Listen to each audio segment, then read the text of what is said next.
This video is going to be a film study look at the big plays that Kenneth Walker III turned in the Seahawks' 31-14 win over the Falcons down in Atlanta in Week 7, along with an examination of the late second quarter touchdown pass from Geno Smith to DK Metcalf that really helped Seattle take control. Kenneth Walker III only had 69 yards rushing Sunday, but 2 touchdowns sparked the offense on a day when he was ill. Apparently, it was a late addition to the injury report on Saturday, which would explain why he only played 28 snaps. So far in 2024, he's got 300 yards rushing, only played 5 games, 6 rushing touchdowns, 23 catches for 160 yards. Regardless of the difficulties at right tackle and pass protection or whatever, if Kenneth Walker III plays, he makes the offense better. They're going to need him to beat good teams starting next week in Buffalo.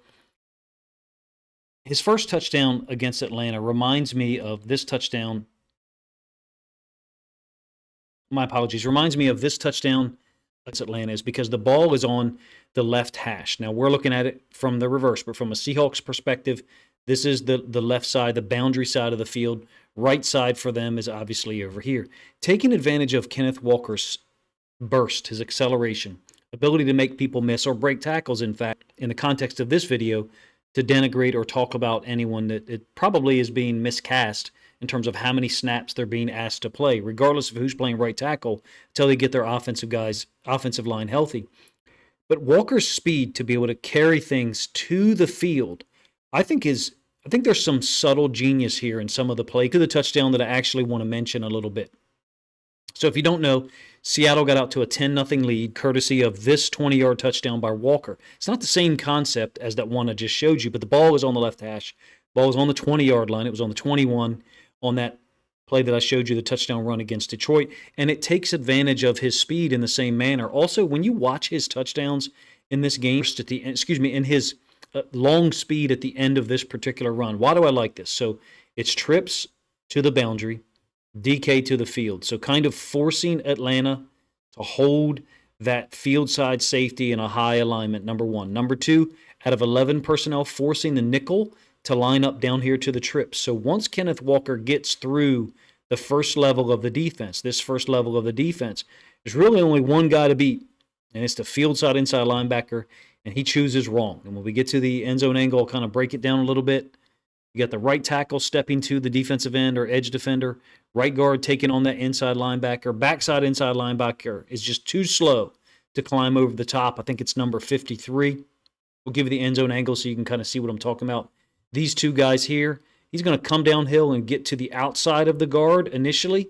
And then as Walker looks like he's maybe going to veer it inside, 55 will jump back to the inside of the guard. Forgive me if my annotations there don't do much help. But you can see that initially the field side inside linebackers got kind of outside shoulder freeze, heads on the inside. 53 is just too slow scraping or climbing over the top. But that's also as a result of Kenneth Walker III's unique burst and cut ability. You don't know where he's going to go. As 55 veers with this much field, and when I say this much field, I'm again referring to the ball on the left hash, the boundary being down here. So when Walker breaks through the first and second level, there's more room from a horizontal standpoint for him to basically bounce it towards the sideline.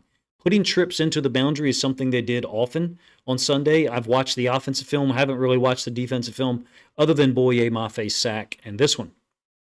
Late second quarter kind of leads the way. I think it's like a minute 45 left. Kind of leads into that last second touchdown pass from Geno Smith to get through here and corral Kirk Cousins. You can see he's trying to rip underneath here. Hall is collapsing the edge from the left-hand side of the defense against the right tackle for the Falcons. Absolutely obliterated him, forced Cousins to move back in the other direction, the ball back, leading to, and I will get to Kenneth Walker III's second touchdown. I think he's the key to the offense, to be honest with you. You, of course, need DK Metcalf, first of all, healthy, second of all, playing well. At the time of this recording, I don't know the status of the injury. Apparently, it sounded like Mike McDonald said it wasn't as bad as it looked. But this throw, at least for this play, Seattle fans were able to experience some joy right at the end of the quarter. Turned it into a 17-7 lead.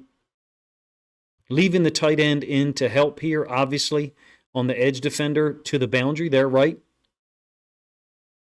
Geno Smith constantly, I think I got him 4 or 5 times in the game, has to step up because the right tackle is kind of in his lap, in his way. Really poor coverage by Atlanta, if you ask me, out of what essentially should have been treated like trips. So what I mean by that is you've got DK to the downside, and he's going to run basically a post. Up to the top, yes, you have 2 receivers into the boundary. I'm saying with the tight end set here in the backfield and the joker set, essentially treat it like trips. And to the backside, I feel like these 2 guys should be able to handle this a whole lot better than they did. DK running free.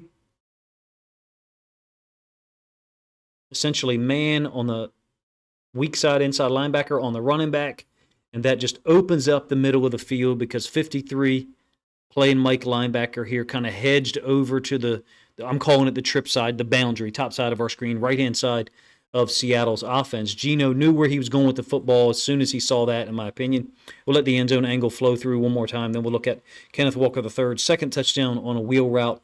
You can see that Geno's helmet looking in this direction, and you just so slightly can see the feet of the inside linebacker. Is he going to stop this play? Well, no, but he could get in the window such that Geno couldn't throw it on a flatter alignment. I'm talking about this guy here. You lost him a little bit from the end zone angle, but this is wide ass open with 10 seconds left in the half of a game that you're up 10-7.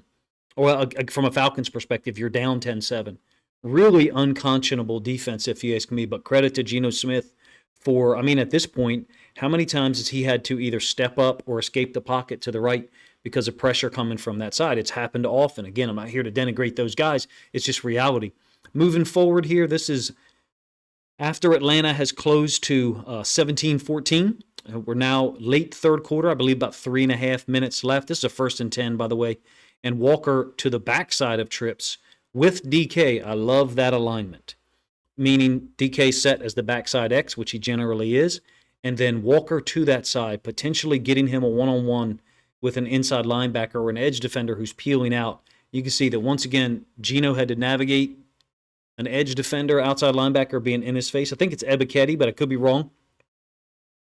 Brilliant throw into the boundary. Why is it so open? Well, as we run this back, watch what happens to DK in terms of the coverage, the way that Atlanta plays this. This is what I think can be generated more. Celebration, lack of energy associated with his celebration. Other guys are coming around. I think Noah Fant in the last 4 weeks has been playing really well. His numbers look a whole lot better, his catches to targets. If they can get the right tackle situation manageable, meaning not absolute losses like this one in a critical moment, this one basically puts them up 24-14. They finished the game on Boye Mafe's strip sack that I think Hall, number 2. I haven't been able to watch a lot of Seahawks film in the last couple of weeks, and nor have I really been able to on Monday morning, Monday afternoon, really focused on just watching the offense film. Still, a lot of the same problems persist. On a day when he only played 28 snaps, Kenneth Walker III did generate 69 yards rushing, I think 4.6, 4.7 per carry, and turn in 2 touchdowns. I think he's the key to the offense in terms of getting him involved as much as possible, health being a consideration, and overall usage, considering that it is a 17-game season. If you watch this video and you appreciate the way I broke down some of the plays, the big plays on offense specifically, that Seattle used to pull out what I think is a clutch win in Atlanta and move to 4-3. If you enjoyed this video, first of all, please consider liking and commenting down below to help this content get more reach. Second of all, consider grabbing a link to this video, sharing it out on social media so other Seahawks fans can enjoy it as well. Hopefully by Tuesday afternoon, Tuesday morning, I'll be able to have something up on the Seahawks defense for this week, particularly their run defense. From the 6 or 8 plays that I saw where I was basically focusing on Boye Mafe, honestly, on defense. I haven't watched the whole film yet. I was a little happy to see the safeties slightly more involved from a pre-snap alignment standpoint, even if they were moving post-snap, trying to impact the blocking assignments for the offensive line in a manner that possibly frees up an inside linebacker or a safety to get involved and limit the run game more than they did during their 3-game losing streak to fall to 3-3. Appreciate you guys' time, man. If you enjoyed the video, let me know in the comment section.